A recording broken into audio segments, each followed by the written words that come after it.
FAME two subsidy जो सबसे ज़्यादा इम्पोर्टेंट रोल प्ले करती है इलेक्ट्रिक व्हीकल्स में। अगर इस पर कुछ इम्पैक्ट पड़ता है तो उसे कहते हैं पूरे भारत पे इम्पैक्ट पड़ता है। तो दोस्तों बने रहिए मेरे साथ इस वीडियो में। अगर आप चैनल पर पहली बार आए हो तो चैनल को सब्सक्राइब करें, वीडियो को लाइक एंड शेयर ज़रूर करें। तो दोस्तों भारत में 2 प्रकार की सब्सिडी दी जाती है, तो फेम टू सब्सिडी और स्टेट सब्सिडी। बात करूँ स्टेट सब्सिडी की तो उसे कहते हैं हर स्टेट में नहीं दी जाती है, जहाँ दी जाती है वहाँ पे प्राइस काफ़ी कम हो जाती है इलेक्ट्रिक व्हीकल्स की। अब मैं मेनली बात करता हूँ फेम टू सब्सिडी की। तो भाई देखो, अगर मैं आपको आज का टाइम बताऊँ तो आपको पर किलोवाट आवर के हिसाब से 15,000 की सब्सिडी मिलती है। और मैं अब बताऊँ जिसे कहते हैं कि अब कुछ दिन बाद अगर सरकार इसमें प्राइस कम करती है तो आपको पर किलोवाट आवर के हिसाब से 10,000 की सब्सिडी मिलेगी। नहीं आया समझ? कोई बात नहीं, मैं आपको एक एग्जांपल और देता हूँ। मान लीजिए अगर आपकी गाड़ी की वैल्यू 1,50,000 रुपये है और सरकार उस पर आपको सब्सिडी दे रही है अभी लेटेस्ट में 52,500, जहाँ पे आपकी जो बैटरी कैपेसिटी है वो है 3.5 किलोवाट की। तो ये हो गई आपकी प्रेजेंट सब्सिडी जो आपको मिल रही है।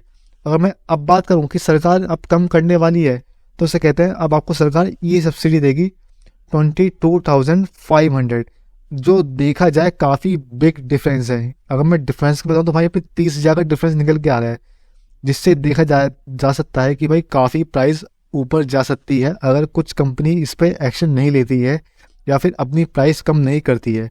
अभी आपको कुछ दिन पहले पता चला होगा कि भाई टीवीएस और एथर जैसी कंपनियों से कहते हैं अपने प्राइस तो कम नहीं किए, बल्कि टीवीएस ने उल्टा प्राइस बढ़ा दिए, जिसको देखते हुए काफ़ी इसे कहते हैं ये मुझे ख़राब लगा टीवीएस की तरफ से। इन्होंने कि जो अपनी प्राइस है वो ऑलमोस्ट एक चार्जर के बराबर ले गए।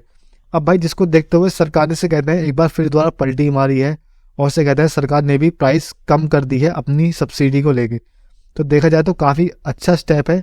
देखो भाई फ़र्क तो हम सब पे पड़ेगा, प्राइस अभी हाई जाएगी कुछ दिन बाद, पर से कहते हैं अगर कंपनी ने कुछ एक्शन नहीं लिया तो उसे कहते हैं भाई इन्हें मार्केट में रहने के लिए, सस्टेन करने के लिए इनको अपना इलेक्ट्रिक व्हीकल का प्राइस कम करना ही पड़ेगा।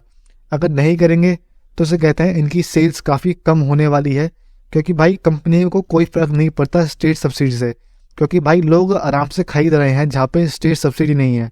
अगर मेनली फेम टू सब्सिडी पे कोई असर पड़ता है तो उसे कहते हैं भारत के हर एक इंसान का फ़र्क पड़ता है, क्योंकि ये सबको ऑलमोस्ट बराबर ही मिलती है। यहाँ पे कोई भी आपसे नेगोशिएशन नहीं किया जाता है। तो देखा जाए तो कंपनी को अब ध्यान देना पड़ेगा। बाकी भाई इसे कहते हैं सरकार से कहते हैं ऑफिशियल बता देगी। बाकी भाई से कहते हैं ये एक ना एक तो टाइम होना ही था जिसे कहते हैं कि सब्सिडी कम होनी थी, और भाई एक टाइम जब आएगा जब कहते हैं सब्सिडी ख़त्म कर दी जाएगी। ये नितिन गडकरी जी उन्होंने कहा था कि हम ईवी की प्राइस से कहते हैं पेट्रोल व्हीकल्स के बराबर लाएंगे। अब आपको उसमें लग रहा हो कि इसे कहते हैं कि हमारी नुकसान है। अभी आप कुछ दिन रुक जाइए, जब आपको और अपडेट आते दिखेंगे तो आपको नहीं लगेगा। अभी से कहते हैं अभी तो ये अपडेट सरकार की तरफ से अब ऑफिशियल आए नहीं है, पर आप इसे कहते हैं एकदम ट्रू लेके चले। इसे कहते हैं ये काफ़ी न्यूज़ ने छापा है इसको लेके।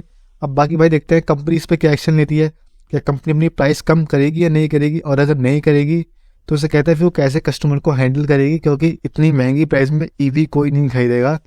और बाकी भाई अगर आपको अपडेट अच्छा लगा हो तो भाई चैनल को सब्सक्राइब करें, वीडियो को लाइक एंड शेयर ज़रूर करें।